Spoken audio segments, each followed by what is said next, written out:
एक 8 साल का बच्चा अपनी छोटी बहन को लेकर मंदिर के एक तरफ कोने में बैठा हाथ जोड़कर भगवान से न जाने क्या मांग रहा था। कपड़े भले ही गंदे थे लेकिन मन एकदम साफ। करीब से देखा तो पता चला उसके नन्हे नन्हे से प्यारे गाल आंसुओं से भीग चुके थे। कई लोग उसकी तरफ आकर्षित थे पर वह बिल्कुल अनजान अपने भगवान से बातों में लगा हुआ था। जैसे ही वो बच्चा उठकर जाने लगा तो एक अजनबी व्यक्ति ने उसका हाथ पकड़ा और पूछा, बेटा क्या मांगा भगवान से? उसने कहा, मेरे पापा का देहांत हो गया है, उनके लिए स्वर्ग। मेरी माँ रोती रहती है, उनके लिए सब्र। और मेरी बहन माँ से कपड़े और सामान मांगती है, उसके लिए पैसे। अजनबी ने पूछा, स्कूल जाते हो ना?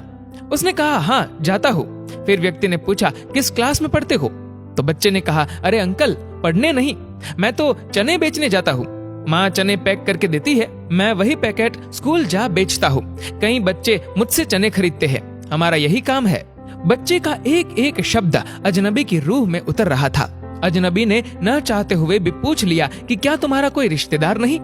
बच्चे ने कहा, पता नहीं, लेकिन माँ तो कहती है गरीब का कोई रिश्तेदार नहीं होता। अजनबी ने कहा, तुम्हारी माँ एकदम सच कहती है। इस पर बच्चा बोला, नहीं अंकल, माँ रोज झूठ भी बोलती है। अजनबी चौंक गया तो बच्चे ने कहा, रोज खाना खाते वक्त माँ हमें देखती रहती है और जब मैं बोलता हूँ माँ तुम भी खाओ ना, तो कहती है, बेटा मैंने तो कब का खा लिया। अजनबी की आंखों में आंसू आ गए तो उसने पूछा, अगर तुम्हारे घर का खर्चा मिल जाए तो क्या तुम पढ़ाई करोगे? बच्चा बोला, बिल्कुल नहीं। अजनबी हैरान रह गया और उसने वजह पूछी। बच्चे ने कहा, अंकल पढ़ाई करने वाले गरीबों से नफरत करते हैं और मैं उनके जैसा नहीं बनना चाहता। वो पास से गुजर जाते हैं और कभी कुछ नहीं पूछते। अजनबी को शर्मिंदगी महसूस हुई। अजनबी ने पूछा, रोज इसी मंदिर में आते हो? बच्चे ने कहा, अंकल यहाँ मेरे पापा भी आते थे और सब उन्हें जानते थे, लेकिन उनके चले जाने के बाद अब हमें कोई नहीं जानता। जो कल तक हमें अपने लगते थे वो भी अब हमें नहीं पहचानते। बच्चा जोर से रोते हुए कहता है, पापा के देहांत के बाद सब अजनबी क्यों हो जाते हैं अंकल? बोलिए ना। अजनबी के पास कोई जवाब नहीं था।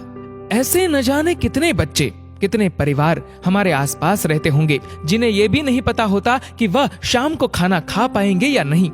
कई ऐसे बिन पिता के परिवार होंगे, लेकिन क्या हमने कभी जानने की कोशिश की कि उन्हें कुछ मदद चाहिए या नहीं, या उनकी कोई मदद कर सकते हैं या नहीं? भगवान ने हमें अगर संपत्ति दी है तो सिर्फ इसलिए नहीं कि हम सिर्फ हमारे परिवार की देखभाल करें। अगर हमारे देश में एक अमीर परिवार एक गरीब परिवार को ऊपर लाने में थोड़ी सी मेहनत करे तो गरीबी कुछ ही वर्षों में गायब हो जाएगी। दोस्तों, इस वीडियो को लेकर आपकी क्या राय है नीचे कमेंट करके जरूर बताएगा। और अगर आपको वीडियो अच्छा लगा हो तो इस वीडियो को लाइक करेगा, शेयर करेगा ज्यादा से ज्यादा लोगों तक। और ऐसे ही और भी इंस्पिरेशनल वीडियोस के लिए सब्सक्राइब करें हमारे यूट्यूब चैनल को और फेसबुक पर फॉलो करें हमारे पेज को। धन्यवाद।